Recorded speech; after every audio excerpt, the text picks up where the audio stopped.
Hello there, and welcome back to some more Gran Turismo 5. Today we are continuing on with our Let's Play. This is episode 30. In today's episode, we are taking a look at the IA license, the last of the normal license tests that we have to do. Of course, we've still got the special license to come, but for now, we have the IA license with its individual 10 tests. The first test today is mastering the Circuit del Sar's Indianapolis section, which we're going to be doing in this Nissan Skyline 370 GT Coupe. Not exactly the first car you'd think of when it comes to Le Mans, but there you go. This test is pretty straightforward. Le Mans isn't a particularly difficult track to drive around, especially in normal cars. It's essentially a case of keep your foot planted. Most of the turning sections aren't too bad. In the case of this one, you can take it pretty much flat out with a little lift off. As soon as you get around the corner, hit the brakes, come around this corner, and then once you've done that, you have a pretty harsh 90-degree right angle corner coming up here.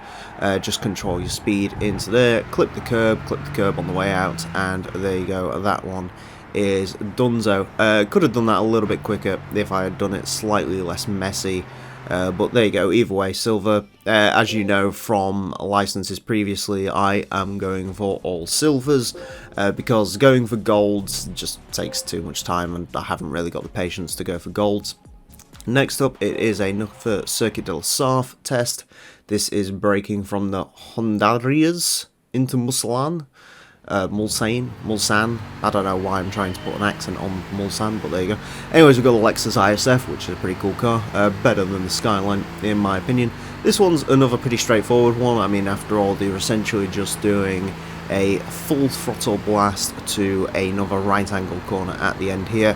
It might take you a couple of attempts just to get your braking point here, because it is a little bit of a vicious corner because there's a small right kink as you go into it.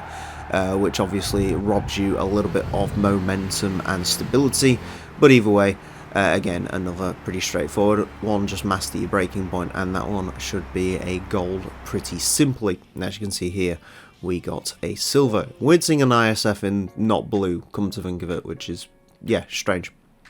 Anyways, next test is going to take us out of Le Mans and into a Laguna Seca, dealing with the Corkscrew.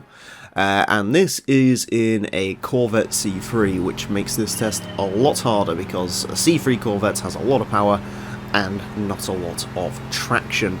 So, yeah, you might have to do this one a fair few times. The brakes are not good, the tyres are not good on this one. It's all about just mastering your line out of the Corkscrew, which is easier said than done. You don't want to...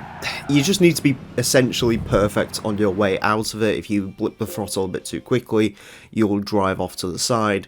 If you do it too late, you just won't be quick enough to get a silver or a gold, so a little bit weird. Next up, we're braking into consecutive corners on snow. We are here at Champion X with the Toyota Celica GT4 rally car, the famous cheating Celica GT4 rally car, although personally this is my favourite model of Celica. I love this thing.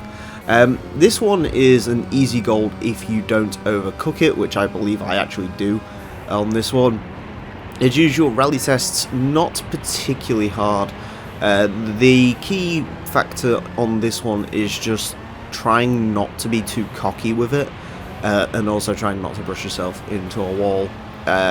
Yeah, if you just sort of drive around this normally, like you're not trying hard to like eke every little bit of speed out of this, you'll be fine. If you try and drive it even a little bit over the limit, you will sort of fuck it. As you can see, I'm making a few sloppy errors here and there, but even still, I get a pretty competitive time, and I definitely could get the gold on that one if I wanted to, but I don't really see the point of doing that, so I didn't. Anyways, that one is that done. Next up, we move on to driving around Madrid's Puerta del Cra in the Murcielago SV. My note for this one just says mid-engined all-wheel drive cars are very odd to drive in this game, and indeed they are. Yeah, the car just never quite feels right when it comes to this one. It feels very unsettled. Essentially getting the gold on this one is just mastering how the Murcielago drives. which definitely took me a few tries to do because it just feels very unsettled. Power sort of just goes between the front wheels and then the rear wheels. Sometimes it understeers, sometimes it oversteers, and it can often do all of it in one corner, so very strange vehicle to drive. Next up, onto IA6, visualizing a line through a blind corner. This is in the TVR Tuscan, and this is the Nürburgring GP circuits, which has, I'll be perfectly honest with you, one of my least favourite first sections in all of racing. That first corner is horrible. These corners here, just sort of weirdly shaped, not particularly interesting. Yeah, I didn't enjoy this one. Basically, TLDR on that is, it's just not enjoyable to drive around this section of track. I did okay. You could do better than that, definitely. Although I got a pretty good time. Very nice time, I guess you could say. So yeah, like I say, that's just not a section of track that I particularly enjoy. It does have to be said. Quite a pain in LRs. And next up, we move on to IA7, which is Toscana's a tricky high-speed consecutive corners. Should be an easy gold. I don't remember if I easy gold this. Again, it's a rally test. Not particularly difficult. The driving line, braking points, etc., for Toscana, the game underestimates massively, which obviously you don't need to do, using the Impreza WRC 2008, which is a bit of a dog car, but there you go. I mean, in fairness, in this game, all the rally cars sort of drive similar. I assume the C4 is the quickest of all of them, but I mean, in fairness, they all sort of drive quite similar. Lost the tail a little bit there, but yeah, like I say, it's not a particularly hard test. Am I going to gold it? No, but like I say, that should be a pretty easy gold if you don't lose the tail like that. Slide a little bit, but don't slide too much is essentially the way to go about on that one. Next up, we move on to IA8, which is the Cape Brings Spiral Bridge. Consistency is key. Throttle and steering. Essentially, that is, yeah, the key to this one. I don't know why I read my note word for word there. Get the little jump in, because of course you do. Yeah, essentially the key here is just find a line, find a good, consistent key with the throttle. I left it in third gear.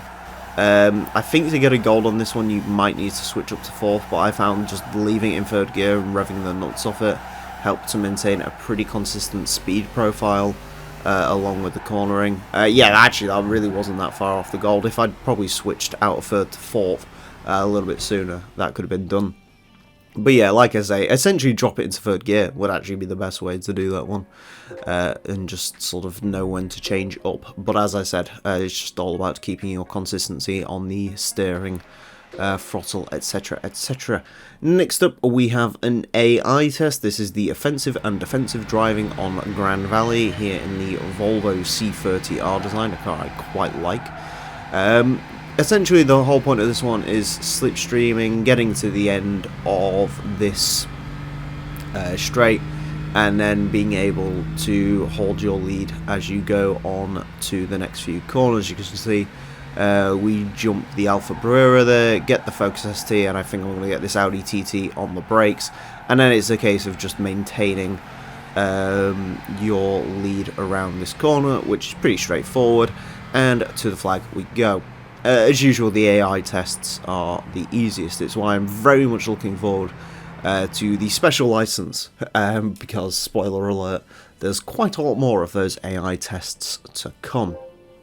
Anyways, now that that one's done, of course, we head over to the graduation test, which, as you might expect, is another AI one, and it is on the Grand Valley Speedway, a Grand Valley Speedway 2-lap battle, where you're going to be driving the Lamborghini Gallardo LP560-4 from 2008. As usual, we have 15 AI cars to beat here, and the tricky one with this one, as usual, as I often say, I find the best way to do the AI tests are to set a reference point of I need to be in this position by this point on the track on lap 1, and then lap 2 is either maintaining that lead or hunting down the leader, which is the case here, because the leader is a quicker car than the one you're lumbered with, this Gallardo, that being a Ferrari Enzo, which is a very, very quick car. So the Enzo essentially just want to minimise his time breaking away from the pack. He needs to get through all this slower traffic of these Countachs. There's a 512 BB in front of us, a few other Lamborghinis. Basically just the Italian exotic cars. Shouldn't be too difficult to undercut them. As usual, because they're much slower traffic, it's a case of making up your own lines to a certain extent. I don't know why they don't give you a Murcielago for this test, to be honest with you, but there you go. You can hear that awesome Murcielago engine note. For some reason it hasn't overtaken this horrible hunk of a Ferrari California in front of it. And then we've got an F40 to get through as well. But like I say, it's just a case of getting through these guys quickly. If I remember correctly, you essentially want to clear all of the AI by the first lap, and then spend the second lap just hunting down the Enzo. And I believe I overtook the Enzo in this tunnel section. It has to be said, it has been... Hold on, let me work this out quickly. I think it's been well over about 6 months since I recorded this footage, so yeah, so maybe I don't remember this too well. I recorded this in November 2021, I'm recording this in June 2022, so maybe I forget where I am in this, but these notes are from around the time, so there you go. As you can see, yeah, we are up into 5th place. We're going to be hoping to jump the AI traffic on the first section of the track here. Something goes very, very wide. The 599 is not having a fun time. It is a Guan Yu Zhou save. Anyone who watched the Monaco GP this year will know that one. But yeah, essentially, as you can see, 599 braking in a bit of a weird spot, but there you go, we get around the outside of him. We're going to go ahead and jump the 458 Italia, and then, as you can see, it is going to be a case of driving that Enzo down. The one fortunate thing is, of course, as usual in this game, the AI aren't massively quick, and also you're not punished for colliding with them. I think if you collide with them too harshly, maybe you get disqualified, but yeah, in the case of this one, fortunately we didn't. And then it's just a case of driving the ass end off of the car. As I said, mid-engined all-wheel drive cars, as we detailed previously, a little bit strange to drive. Fortunately, the Gallardo, probably on the basis that it hasn't got as much power as something like the Murcielago SV, and it doesn't weigh as much, it isn't as bad when it comes to chasing down the Enzo, but yeah, still not a particularly good car to drive. As you can see, we are coming up at him through this tunnel section. The gap is less than a second now. They brake really hard into the tunnel, and then we've got the S-bends. This is essentially a case of getting these as right as you can, use as much runoff area as possible. The Enzo will lumber through these corners. It is a bigger car. I don't think it's heavier, but it is certainly bigger, which doesn't help. And as you can see, it's essentially just going to be a drag race to the line here. He lifts up a little bit too much through there, so he can get up his inside, and there we go. Fortunately, as well, doing that means he can't come back at us, because the Enzo does have superior straight line speed. But there we go. And that is IA10 and the International A license fully done, completed, and in the book. And that's our final proper license test. Of course, like I say, we've got the Super license, which will come up in the future. But for now, that is us done with licensing once again for the foreseeable future. So let's listen to the girl tell us all about completing the IA license. Congratulations, you've completed the International A license. Now you can enter more races and prepare yourself for the next challenge, the hardest driving challenge of all, the Super license. Spoiler alert, the Super license isn't a particularly hard challenge, but we will get to that when we do. Anyways, for getting all bronze, we get the Ram Lamoury, and for getting all silvers, we get the Range Stormer concept. So the Ram probably would have helped us a couple of episodes ago when we did the pickup racing with Ramika Patrick, But there we go, that's the way I wrote this LP to be. I didn't do all the licenses first, so there we go. To be fair, if I remembered the Ram was a prize car, I probably wouldn't have used the Ram for that episode, as if I really have much of a choice. Anyways, there you go, there's the Ram. They're the Range Stormer. The Ram isn't particularly useful for anything other than pickup truck racing. It's very big, it's very impressive. It's got a Hermie in it, so I guess that's something. I'm going to sell mine just because I've already got Ramek Patrick, so I don't really need it. And then the Range Stormer, which is kind of cool. If you're removing chicane, this is a racing vehicle. If you're anyone out, it's a novelty that'll sit in your garage. Essentially profiling the later Range Rover Sport, although the Range Rover Sport wasn't nearly as impressive looking as this.